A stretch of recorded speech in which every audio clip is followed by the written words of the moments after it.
سورۃ الکہف کی آیت نمبر 85۔ الحمدللہ وکفی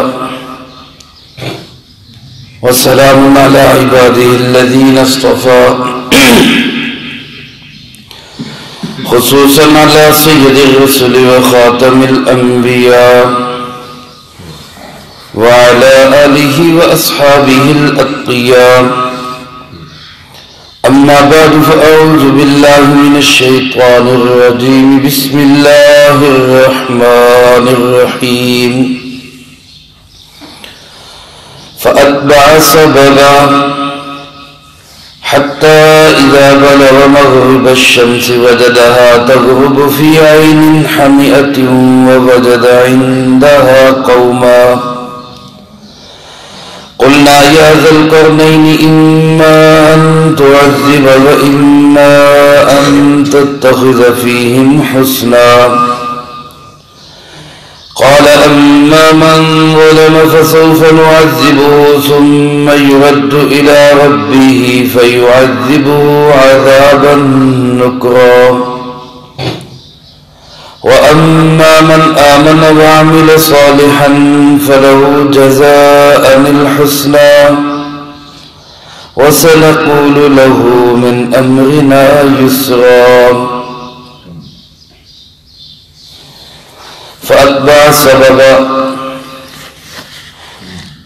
پس اس نے ایک راستہ اختیار کیا، حتی اذا بلغ مغرب الشمس، یہاں تک کہ وہ پہنچا سورج کے غروب ہونے کی جگہ تک،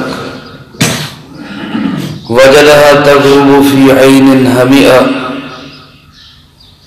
اس نے پایا کہ سورج غروب ہو رہا ہے ایک سیاہ چشمے میں، ووجد عندها قوما، اور وہاں اس نے ایک قوم کو پایا، قلنا یا ذا القرنین، ہم نے کہا اے ذو القرنین، اما ان تعذب، یا تو ان کو سزا دے، و اما ان تتخذ فیہم حسنا، یا تو ان میں اچھائی اور خوبی کا معاملہ کر۔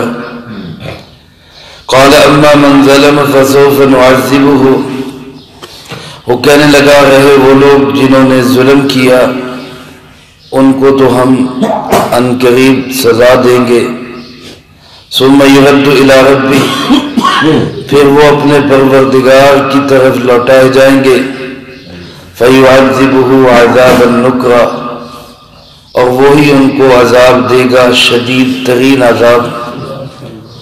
وَأَمَّا مَنْ آمَنَ وَعَمِلَ صَالِحًا، اور وہی لوگ جو ایمان لائے اور انہوں نے اچھے اعمال اختیار کیے، فَلَهُ جَزَاءً الْحُسْنَى، تو ان کے لیے بدلہ ہے بہت ہی خوبصورت، وَسَنَقُولُ لَهُ مِنْ أَمْرِنَا يُسْرًا، اور ہم بھی ان کو اپنے معاملے میں آسانی کی بات ہی کہیں گے۔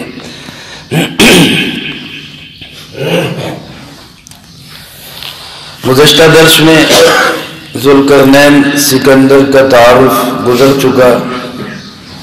یہ جس سکندر ذوالقرنین کا تذکرہ یہاں پر قرآن کریم میں ہے، یہ سکندر ذوالقرنین حضرت ابراہیم علیہ السلام کے زمانے کا ہے صحیح قول کے مطابق۔ یہ سکندر ذوالقرنین جو حضرت عیسیٰ علیہ السلام سے کوئی 300 سال پہلے گزرا، جس کا وزیر ارسطو تھا، جس کا مقابلہ دارا سے ہوا، یہ سکندر مشرک اور آتش پرست تھا، اس کا یہاں پہ تذکرہ نہیں ہے۔ جس کا تذکرہ اس نظم میں بھی آتا ہے، اجل نہیں کسرا نہ چھوڑا نہ دارا، اسی سے سکندر صفات بھی ہارا۔ یہ کسرا، دارا، سکندر، یہ سب جو ہے آتش پرست اور مشرک قسم کے لوگ تھے۔ یہاں جس کا تذکرہ ہے یہ صاحب ایمان، نیک آدمی، بلکہ بعض مفسرین کرام رحمہم اللہ کے قول کے مطابق صرف بادشاہ نہیں تھا بلکہ اللہ کا نبی بھی تھا۔ یہ اس کا تذکرہ ہے۔ اس نے بھی ساری دنیا پہ حکومت کی، اللہ پاک نے اس کو عطا فرمائی۔ تو ایک وقت آیا جب یہ مغرب کی طرف چلا، 3 سفر کیے اس نے، یہاں پہلے سفر کا ذکر ہے۔ فَأَتْبَعَ سَبَبًا، اس نے ایک سبب اختیار کیا۔ گزشتہ درس میں عرض کر چکا ہوں کہ سبب ہر اس چیز کو کہتے ہیں جس کے ذریعے انسان منزل اور مقصود تک پہنچے۔ تو جیسے سبب جو ہے وہ کوئی چیز ہو سکتی ہے، روپیہ پیسہ ہو سکتا ہے، علم اور تجربہ ہو سکتا ہے، اسی طرح سبب ایک راستے کو بھی کہتے ہیں، راستے کے ذریعے انسان منزل اور مقصود تک پہنچتا ہے۔ تو یہاں سبب کا معنی راستہ ہے۔ فَأَتْبَعَ سَبَبًا، اس نے ایک راستہ اختیار کیا۔ حَتَّى إِذَا بَلَغَ مَغْرِبَ الشَّمْسِ، یہاں تک کہ وہ پہنچا سورج کے غروب ہونے کی جگہ تک، یعنی وہاں پہنچ گیا جہاں سورج غروب ہو رہا۔ گویا یہ سفر اس کا ہوا مغرب کی جانب۔ وجدها تغرب في عین حمیئہ، اس نے وہاں پایا کہ سورج غروب ہو رہا ہے ایک سیاہ چشمے کے اندر۔ حمیئہ اس چشمے کو کہتے ہیں جس کے نیچے سطح جو ہے، مٹی جو ہے وہ کالی ہو چکی ہو، اور جب مٹی کالی ہو، سطح زمین کالی ہو چکی ہو، سیاہ ہو، تو پانی بھی کالا اور سیاہ نظر آتا ہے۔ تو یعنی کالے پانی کا چشمہ، کالی مٹی، وہاں تک وہ پہنچا تو اس نے دیکھا کہ سورج جو ہے وہ اسی سیاہ چشمے میں، یعنی اسی سمندر کے اندر غائب ہو رہا ہے۔ اس سے مراد بعض حضرات فرماتے ہیں بحر اسود ہے، جو روس اور ترکی کے کناروں پہ ملاتا ہے۔ اس زمانے میں وہ آبادی یہاں تک تھی، وہ سفر کرتے کرتے یہاں تک پہنچا جہاں آگے اس کو یوں نظر آ رہا تھا کہ سورج اب پانی میں ڈوب رہا ہے۔ بعض حضرات نے اس کو یوں پڑھا فی عین حامیۃ، حمیۃ کی بجائے حامیۃ، جس کا معنی گرم پانی کے چشمے، گرم پانیوں کے علاقے تک وہ پہنچا۔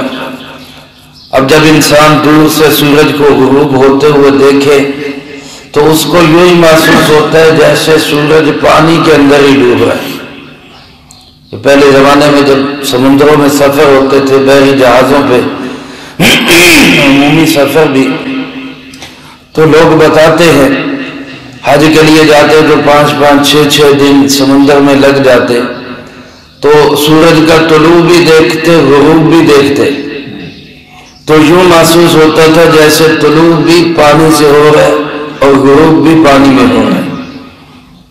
حالانکہ سورج جو ہے یہ نہ تو کہیں طلوع ہو رہا ہے نہ کہیں غروب ہو رہا ہے، یہ تو اپنے مدار پہ صرف گھوم رہا ہے، اور زمین کی بھی ایک حرکت ہے، زمین بھی گھوم رہی ہے، اور جب یہ زمین اس کے سامنے ہوتی ہے تو وہ سورج طلوع نظر آتا ہے، سورج نظر آتا ہے، اور جب یہ زمین دوسری سائڈ پہ گھوم جاتی ہے تو سورج غروب ہوتا ہوا نظر آتا ہے۔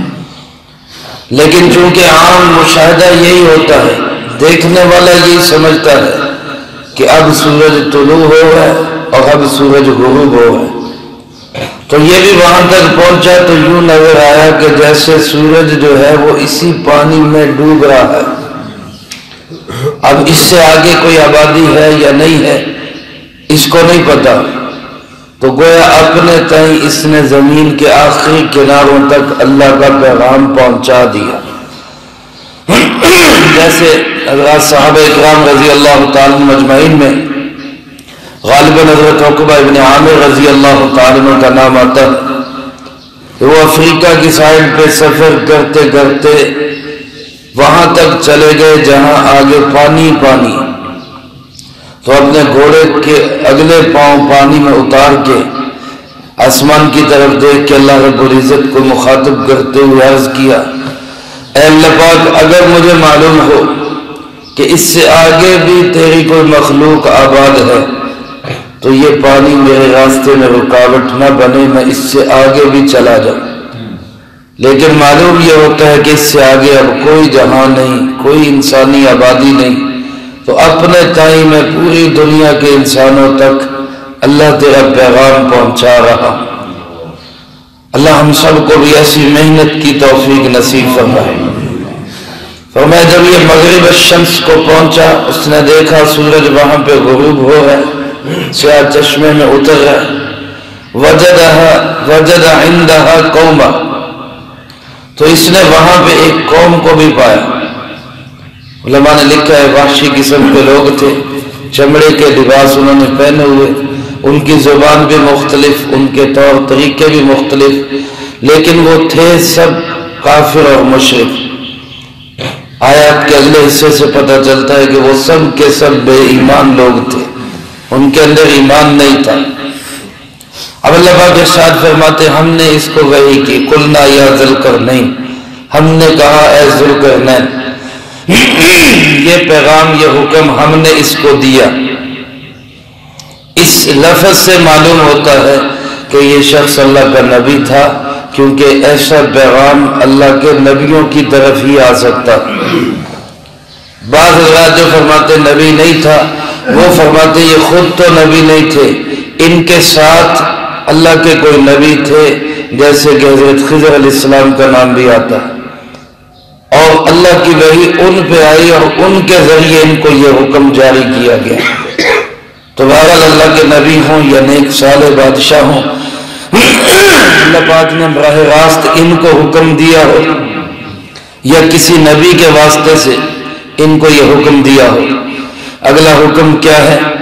فرمایا اما ان تعذب و اما ان تتخذ فیہم حسنا، آپ کو اختیار حاصل ہے، یا تو آپ ان کو سزا دیں، عذاب میں مبتلا کریں، قتل کر دیں، یا پھر آپ ان کے ساتھ کوئی اچھا سلوک کریں، نیکی کا معاملہ کریں، یہ آپ کو اختیار ہے۔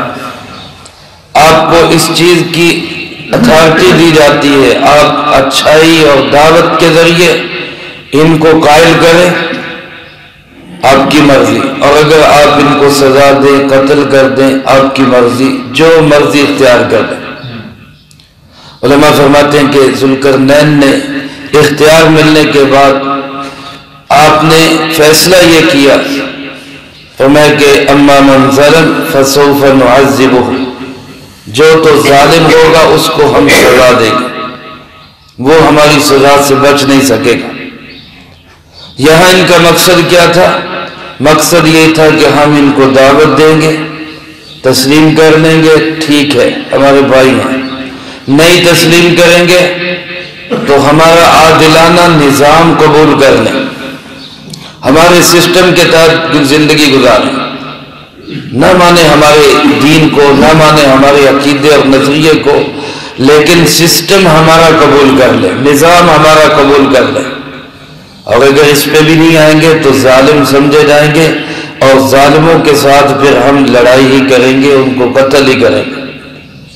میرے بھائیو، اسلام کے اندر جو جہاد کا تصور ہے وہ بھی مارنے کے لیے نہیں، قتل کرنے کے لیے نہیں، وہ بھی دنیا کو سکون کا باعث بنانے کے لیے ہے۔ اسلام نے پہلا حکم کیا دیا کہ دعوت دو، اخلاق کے ساتھ دعوت دو، بصیرت کے ساتھ دعوت دو، دلائل کے ذریعے قائل کرنے کی کوشش کرو۔ اگر اس پہ نہ آئیں تو دوسرا کام کیا ہے کہ نظام کو تسلیم کر لیں، سسٹم کو تسلیم کر لیں، حکومت اسلام کی ہوگی اور یہ لوگ اسلام کی حکومت کے ماتحت ذمہ بن کے زندگی گزاریں گے۔ یہ دوسرا حکم ہے، جزیہ اور ٹیکس ان سے لیا جائے گا، اور مسلمان اور اسلام ان کافروں کے بھی تمام حقوق کی، مالی جانی عزت کے تمام حقوق کے، قرآن کریم اسلام اور دین اسلام ان کا محافظ ہوگا۔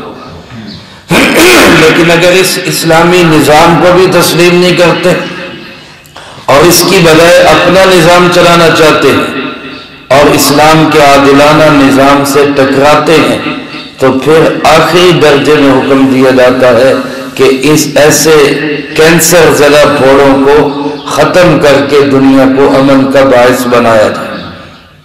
یہ اسلام کے جہاد کا تصور ہے۔ آج اسلام کو ایک خوفناک مذہب کے طور پہ پیش کیا جاتا ہے، لوگوں کو ڈرایا جاتا ہے جیسے اسلام نہ ہو، پولیو کا وائرس ہو جس سے لوگوں کو جو ہے وہ ڈرایا جا رہا ہے اور ان کو جو ہے ختم کرنے کی کوشش کی جا رہی ہے۔ میرے محترم دوستو، پوری دنیا کو اگر امن اور سکون مل سکتا ہے تو وہ صرف اللہ کے بنائے ہوئے نظام میں مل سکتا ہے، اس کے بغیر نہیں مل سکتا۔ تو اسکندر نے بھی کہا کہ اگر تو یہ لوگ تسلیم کر لیں گے، ہم اچھائی سے دعوت دیں گے، مان لیں گے ہمارے بھائی ہیں، نہیں مانیں گے ہمارے سسٹم کے تحت آ گئے تب بھی ان کا تحفظ کریں گے، لیکن اگر ہمارے سسٹم اور ہماری حکومت کو بھی تسلیم نہیں کریں گے تو ظالم سمجھے جائیں گے، فسوف نعذبہ، اور ایسے ظالموں کو بھی ہم سخت سزا دیں گے، اور ہماری سزا تو معمولی ہوگی، ثم یرد الی ربہ، پھر ان کو ان کے رب کی طرف لوٹا دیا جائے گا۔ اسی بے ایمانی کی حالت میں، اسی کفر کی حالت میں یہ رب کی طرف لوٹا دیا جائے گا، اور جب وہاں پہنچیں گے فَيُعَذِّبُهُ عَذَابًا نُكْرًا، تو ان کا پروردگار ان کو پھر شدید ترین سزا میں مبتلا کرے گا، وہ سخت سزا دے گا، اصل سزا وہی سزا ہوگی۔ میرے بھائی، اللہ پاک سے دعا کرنی چاہیے اللہ ہمیں ایمان کی حالت میں موت نصیب فرمائے۔ بے ایمانی کی حالت میں موت آ گئی تو عذاب نکر، شدید ترین عذاب کا سامنا کرنا پڑے گا۔ اور دوسری طرف ہمیں وَأَمَّا مَنْ آمَنَ وَعَمِلَ صَالِحًا، جس نے ایمان قبول کر لیا، جس نے ہماری بات کو مان لیا، ایمان لے آیا، اور اس نے اپنے اعمال کو سنوار لیا، اچھا کر لیا، پہلے ظلم اور ستم والے معاملے سارے چھوڑ دیے، بے حیائی کے کام سارے چھوڑ دیے، اللہ اور اس کے مخلوق کے حقوق کو ادا کرنا شروع کر دیا، تو فَلَهُ جَزَاءً الْحُسْنَى، اس کے لیے پھر بہت اچھا بدلہ ہے۔ ہمارے پاس بھی بہت اچھا بدلہ ہے، اللہ رب العزت کے پاس بھی بہت اچھا بدلہ ہے۔ وَسَنَقُولُ لَهُ مِنْ أَمْرِنَا يُسْرًا، ویسے شخص کے لیے ہم بھی اپنے معاملے میں بڑی ہی آسانی کریں گے، ہم بھی اس پہ کوئی مشکل نہیں ڈالیں گے۔ میرے بھائیو، ایمان اور اعمال صالحہ والوں کے لیے، نیک لوگوں کے لیے، قانون اور نظام کے پابند لوگوں کے لیے مشکلات نہیں ہونی چاہیے۔ آج مغرب کا سسٹم ہے، اس مغرب کے سسٹم کے اندر صرف نظام عادلانہ نہیں، یہ بھی نہیں ہے، بلکہ ہر طاقتور کو رعایت دی جاتی ہے، ہر ظالم کو رعایت دی جاتی ہے، اور جو کمزور ہوتا ہے اس کو اور زیادہ دبایا جاتا ہے۔ اس نے کیا کہا، جو اچھا کر لے گا، نظام کو قبول کر لے گا، ہم اس کے معاملے میں بہت آسانی کریں گے۔ تو ایمان والوں کے ساتھ، ماننے والوں کے ساتھ، قانون کے پابند لوگوں کے ساتھ اگر آسانی کی جائے تو نظام صحیح چلتا ہے، اگر قانون کے پابند لوگوں کے ساتھ زیادتی کی جائے اور سختی کی جائے تو پھر بغاوت ہوتی، پھر لڑائیاں ہوتی ہیں، پھر جھگڑے ہوتے ہیں۔ اس لیے اس نے کہا کہ جو ہمارے نظام کو قبول کر لے گا اللہ بھی اس کو بہت اچھا بدلہ دے گا، ہم بھی اس کے لیے بہت ہی آسانیاں پیدا کریں گے۔ لیکن واقعہ یہ ہوا کہ اس قوم نے تسلیم نہیں کیا، یہ ٹکرائے اور اسکندر ذوالقرنین نے ان کی تباہی پھیر دی اور اس پورے علاقے پر فتح کے جھنڈے گاڑے، اس کو اسلامی نظام کے تحت، اللہ کے نظام کے تحت اس میں حکومت چلائی، اور پھر یہاں سے فارغ ہو کر اس نے دوسرا سفر اختیار کیا۔ اس دوسرے سفر کے احوال اگلی آیات میں بیان ہوئے، اس کا تذکرہ انشاءاللہ اگلی فرصت میں ہوگا۔ اللہ پاک سے دعا ہے اللہ مجھے آپ کو سب کو قرآن و سنت کی صحیح سمجھ نصیب فرمائے اور اس پہ عمل کر کے دوسروں تک پہنچانے کی توفیق عطا فرمائے۔ اللہم لک الحمد کما ینبغی لجلال وجہک وعظیم سلطانک، اللہم لا احصی ثناء علیک انت کما اثنیت علی نفسک، اللہم لک الحمد کما انت اہل، صلی علی محمد کما انت اہل، وافعل بنا ما أنت أهله فإنك أهل التقوى وأهل المغفرة. اللهم ربنا ظلمنا أنفسنا وإن لم تغفر لنا وترحمنا لنكونن من الخاسرين. اللهم أحسن عاقبتنا في الأمور كلها وأجرنا من خزي الدنيا وعذاب الآخرة. اللهم باقية كباقية الوليد. اللهم استر عوراتنا وآمن روعاتنا. اللهم إنا نجعلك في نحورهم ونعوذ بك من شرورهم. اللهم ربنا تقبل منا إنك أنت السميع العليم وتب علينا إنك أنت التواب الرحيم. رب ارحمهما كما ربياني صغيرا. رب ارحمهما كما ربياني صغيرا. رب ارحمهما كما ربياني صغيرا. وصلى الله على النبي الكريم وعلى آله وأصحابه أجمعين برحمتك.